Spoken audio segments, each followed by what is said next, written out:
eu já queria perguntar para você, o que é melhor?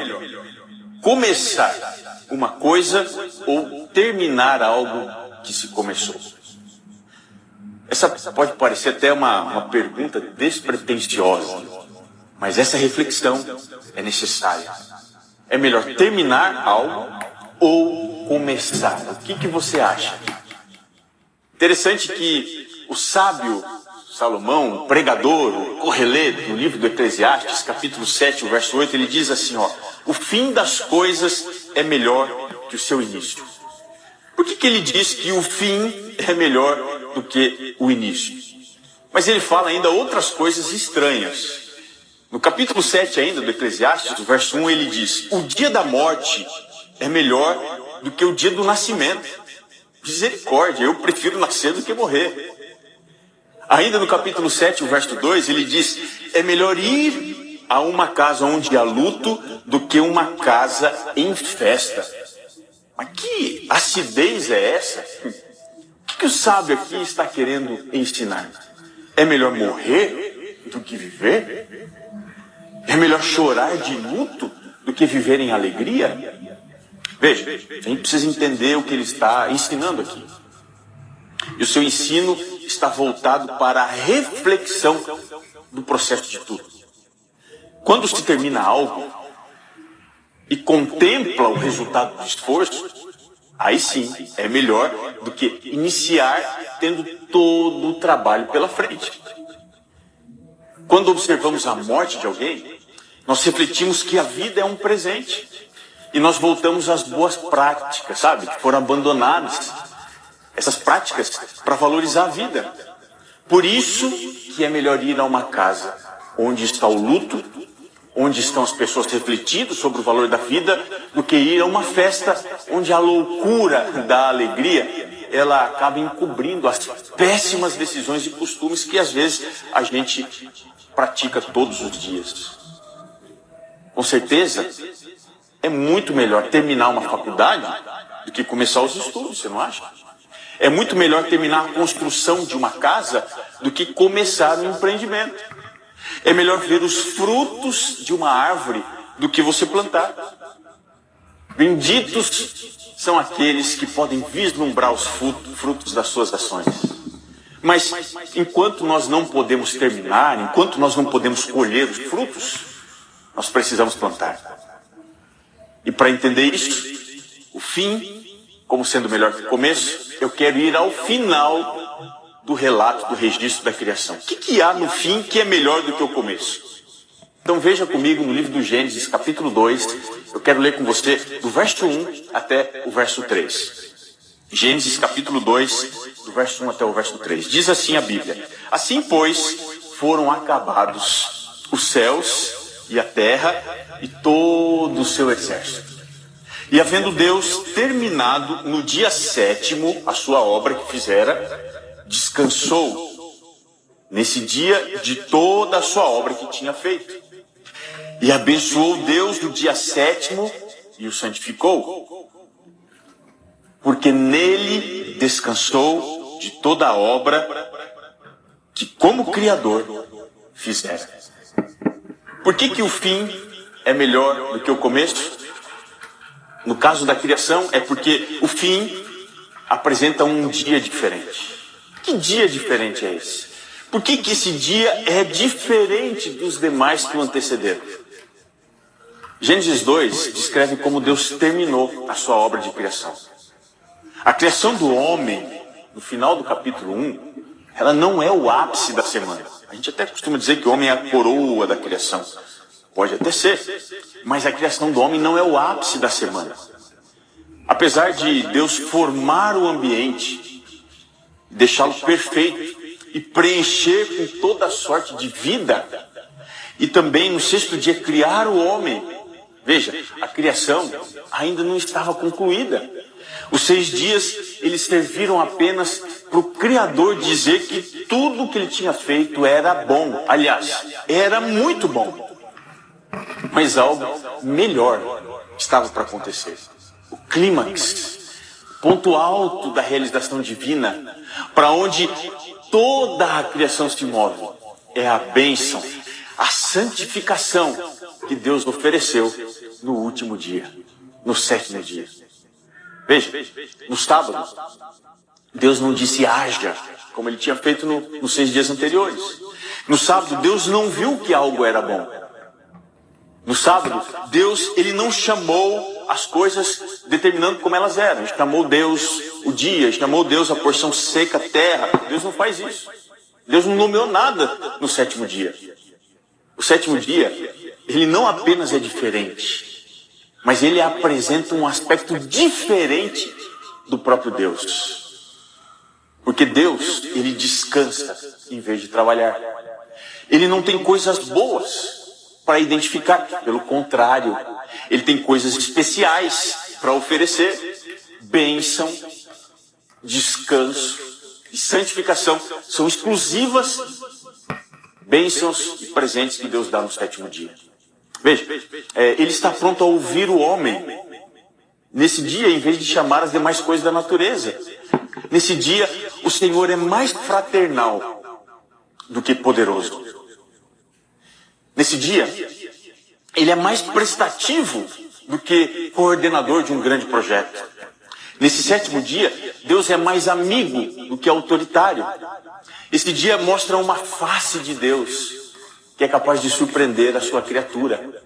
Como que pode um ser todo-poderoso descansar? Por que ele escolheu um dia para chamar de santo, para ser separado? Por que Deus escolhe abençoar o tempo em vez de abençoar ou escolher um lugar? Por que Deus está nesse dia mais preocupado com a comunhão do que com a provisão que deve ser alcançada nos 6 dias anteriores? Bom, existem 3 pontos importantes sobre a separação do sábado como sendo um tempo especial, um tempo sagrado.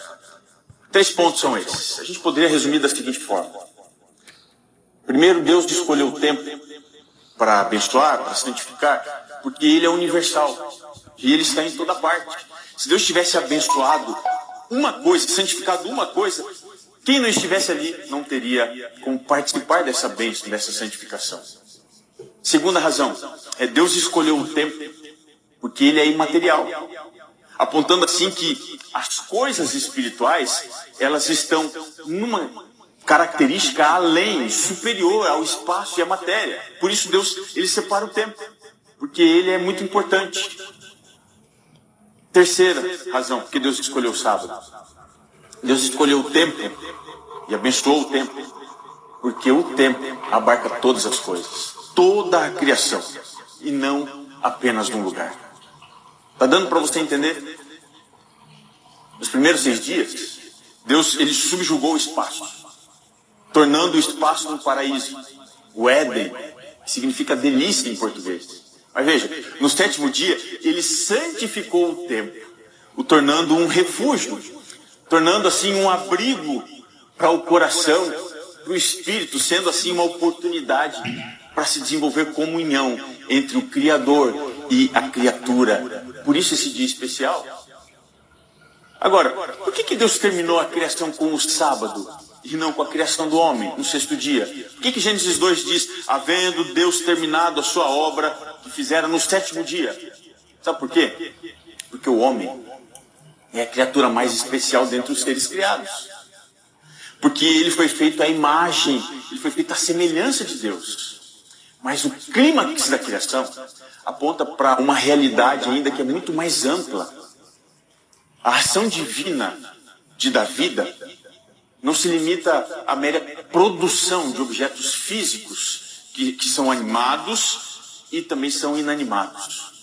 Veja, as 3 coisas que o Senhor trouxe no 7º dia, que coisas são essas? Você lembra? A bênção, a santificação e o repouso. Veja, essas 3 coisas, elas mostram que a criação é, em definitivo, uma questão espiritual. Veja, o propósito, o objetivo da criação, ele é identificado no clímax da semana.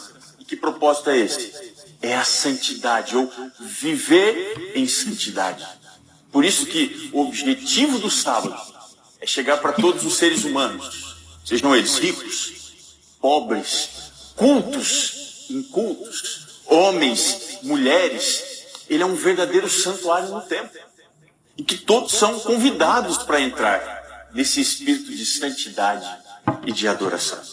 Bom, nesse dia não é feita nenhuma menção à expressão tarde e manhã, que aparece em todos os 3 primeiros dias. Porque isso aqui sugere que o descanso de Deus, ele é eterno, ele não é finito, ou seja, ele não está restrito a uma fração de alguma coisa. O homem, ele é exortado a participar desse descanso, imitando o padrão do seu Criador. E assim, através desse ato, confessar o senhorio de Deus, a sua consagração a Ele, no sentido, num aspecto de adoração e reverência. Você lembra que Jesus falou sobre esse 7º dia? Se você for aqui à Bíblia, você vai perceber o que está no Evangelho de Marcos, capítulo 2, o verso 27. Jesus ele fala o seguinte: o sábado foi estabelecido por causa do homem, e não o homem por causa do sábado. Olha só que interessante. O sábado foi estabelecido por causa do homem, e não o homem por causa do sábado. Veja, o homem é mais importante que o sábado. É por isso que Deus não terminou a criação com o homem, mas sim com o sábado. Por quê? Porque esse dia era um presente para o homem, e não o homem um presente para o sábado. Quando a gente entende isso, fica muito mais fácil perceber que privilégio o homem teve ao Deus separar esse dia para que ele pudesse experimentar o que só Deus nas horas sagradas oferece. E aí, você já experimentou o que Deus te oferece no sábado? Desde a criação, Ele está disposto a dar as coisas melhores para você nesse dia. Embora também Ele te ofereça coisas boas nos 6 dias da semana, no 7º dia, Ele oferece o que há de melhor. Agora veja, o que há de tão especial nesse dia? Por que ele é completo, ele é diferente? Veja, qual que é o significado do descanso, da bênção, da santificação, as coisas que Deus faz no sábado? Primeira coisa, vamos analisar aqui o descanso. Veja, essa palavra descanso, no hebraico, a língua do Antigo Testamento, é a palavra Shabbat, que significa cessar, descansar, interromper. O alfabeto hebraico, ele é diferente do nosso. Dele, as ideias, os objetos, eles estão representados por um desenho. E esse desenho, ele é vocalizado numa letra. É diferente do nosso, né, que é uma letra mesmo. Lá é um desenho, que se chama iconografia. Bom, cada letra no alfabeto hebraico tem um significado. No caso da palavra Shabbat, essa palavra tem 3 consoantes. A primeira é a Shin, a segunda é a Bet e a terceira é a Tav. A primeira letra Shin significa um sinal, um pacto. A segunda letra Bet significa literalmente casa. E a terceira letra, que é um Tav, significa festa. Se você for juntar o sentido dessas 3 letras na palavra descanso ou sábado, o sentido da palavra sábado no hebraico é o seguinte: olha, o sábado é o sinal de que eu preciso ter pressa para voltar para casa. Que coisa extraordinária, hein? O descanso do sábado, ele apresenta esta necessidade que eu tenho de um dia por semana voltar para o Criador, que é a nossa casa, é o nosso refúgio. Mas qual é a segunda coisa que Deus faz no sábado? A bênção. No hebraico, a palavra barak significa literalmente ajoelhar-se, como um ato de adoração, bendizer ou até mesmo abençoar alguém. No dia do sábado, Deus ele se ajoelha, Deus ele se inclina em nossa direção, como se um pai se abaixasse assim para pegar o filho no colo. A bênção que Deus nos dá no sábado, ela é moldada pelo ato da adoração, porque ela desperta em nós o desejo de bendizer a Deus, de agradecer, de devolver a Deus tudo aquilo que Ele nos dá. O sábado ele é como se fosse um antídoto para a possibilidade do mal, porque ele desperta a benevolência, ele desperta o altruísmo. Esse dia é o momento da semana que Deus escolheu chegar mais perto, por isso Ele abençoou. Mas Ele faz uma terceira coisa no sábado. O que Ele faz no sábado? Ele santificou. No hebraico, a palavra santificação significa kadash, significa separar. consagrar, santificar, dedicar. Nesse dia separado, Deus, ele separa para si mesmo. O sábado, ele não é uma escolha humana, ele é uma escolha divina.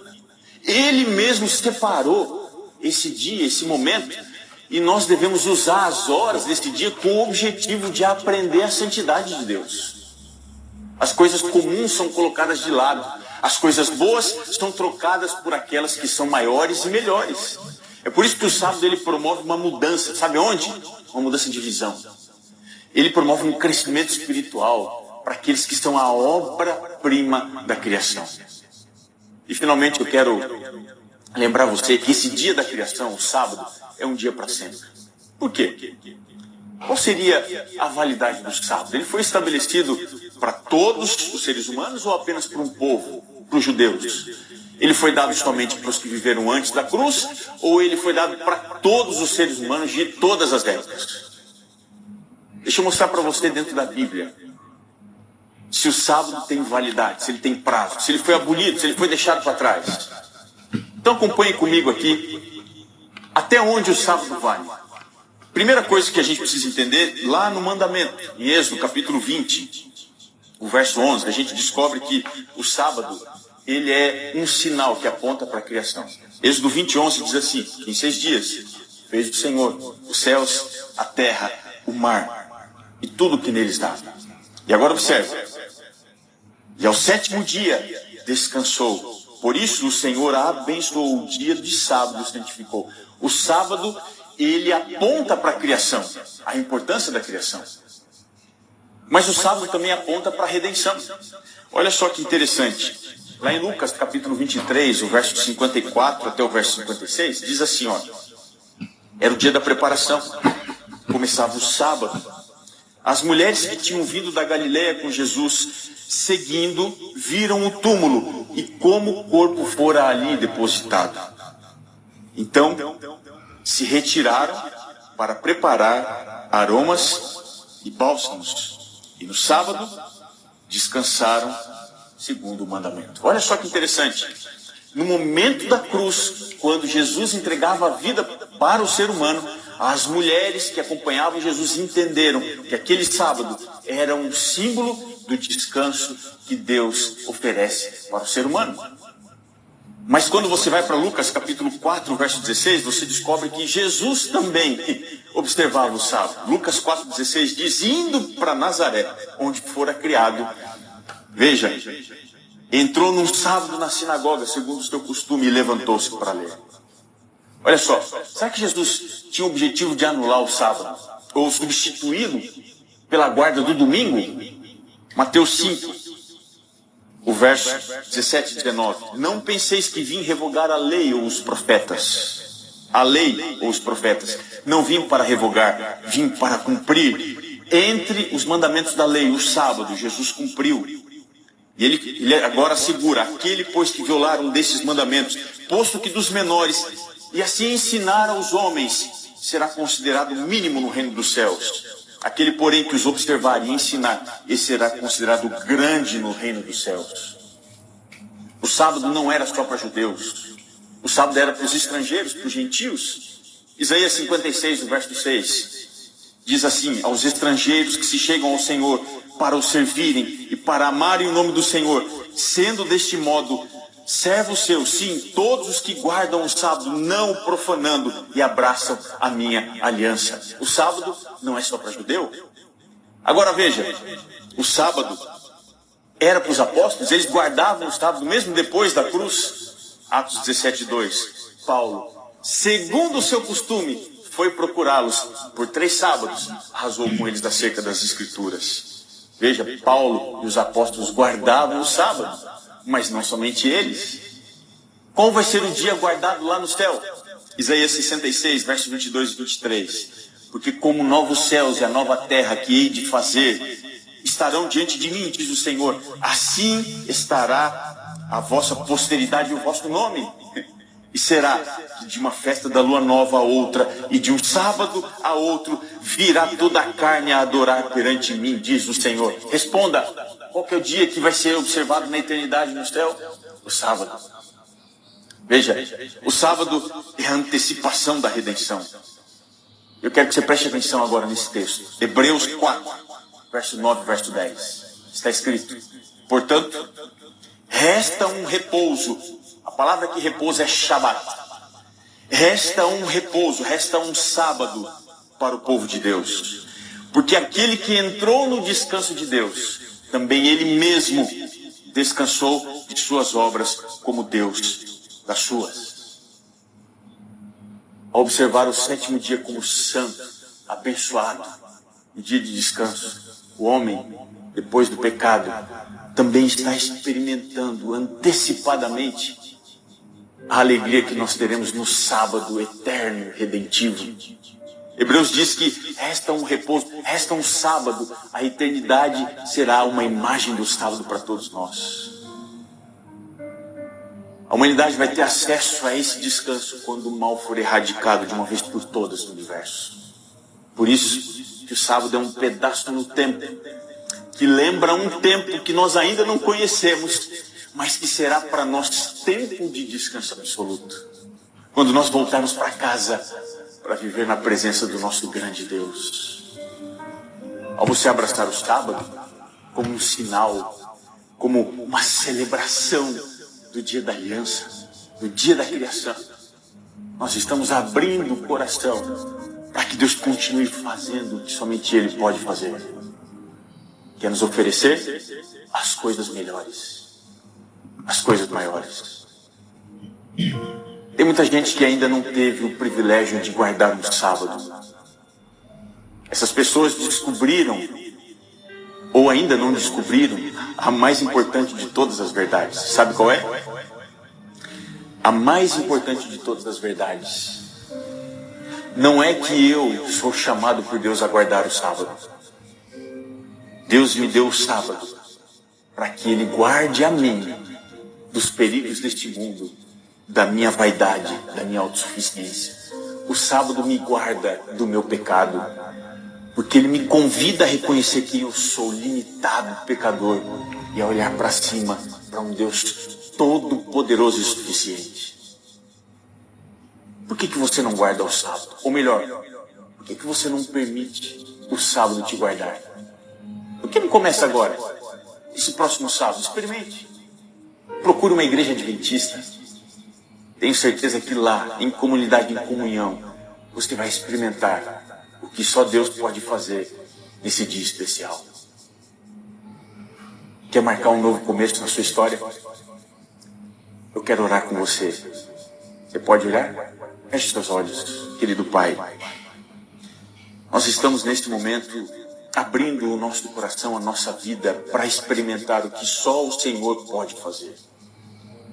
Nós queremos sim as coisas boas que o Senhor nos dá nos 6 dias da semana, mas queremos as coisas melhores que só no sábado o Senhor nos oferece.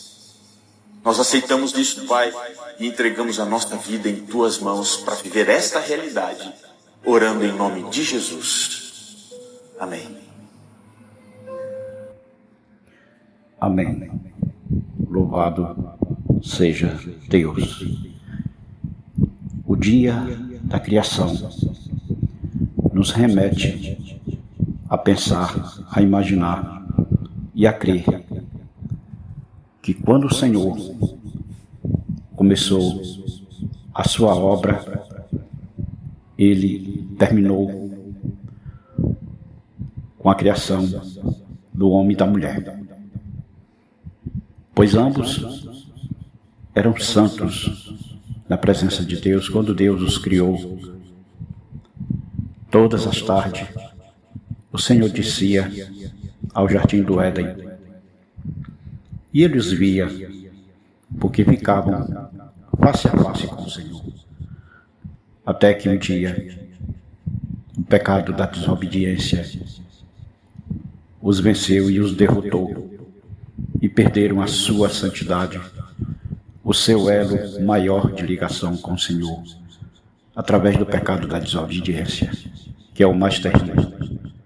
O pecado da desobediência hoje leva a humanidade aos extremos de todo mal, ao extremo de toda maldade, porque torna o homem altivo, soberbo e mau.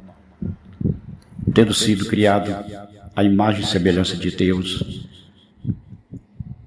na hora do pecado, este mal aboliu a santidade do homem. Todo o universo gemeu, porque foi afetado com aquele que era santo perante o Senhor e coroa da sua criação.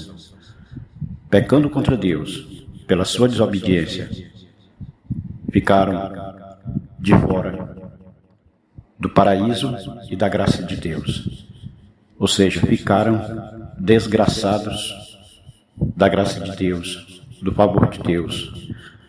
Mas Deus, em sua infinita bondade e misericórdia, também naquele momento, profetizou a vida do seu Filho, que na plenitude dos tempos, Jesus veio e se cumpriu do que dele estava escrito, desde o começo, desde aquele dia em que foi profetizado.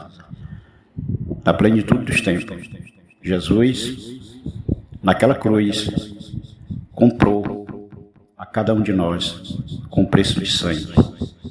A graça de Deus nos alcançou novamente. E a santidade é uma realidade. Só depende de nós, de nos santificarmos ao Senhor. Só depende de nós usarmos a nossa capacidade de entender que sem a santidade não veremos a Deus, nem tampouco estaremos com Ele para todo sempre. Então guardem esta mensagem no coração de vocês, porque essa mensagem, ela tem um teor muito especial, que é justamente o elo perdido da santidade que o homem deixou lá no Jardim do Éden, passando daquele dia em diante a viver desgraçadamente longe de Deus, longe de tudo aquilo que ele recebeu do Senhor quando era santo. Que Deus em Cristo nos abençoe rique e poderosamente em nome de Jesus. Que Deus abra nossa mente, os nossos corações e o nosso entendimento, para novamente voltarmos ao nosso lar, de onde nunca deveríamos ter saído, diante da santidade do Senhor. Voltar ao paraíso celestial, porque lá é o nosso lugar, e lá estaremos para todo sempre com o Senhor. Fiquem todos com Deus, que Deus, mais uma vez, nos abençoe, em nome do Senhor Jesus. Amém.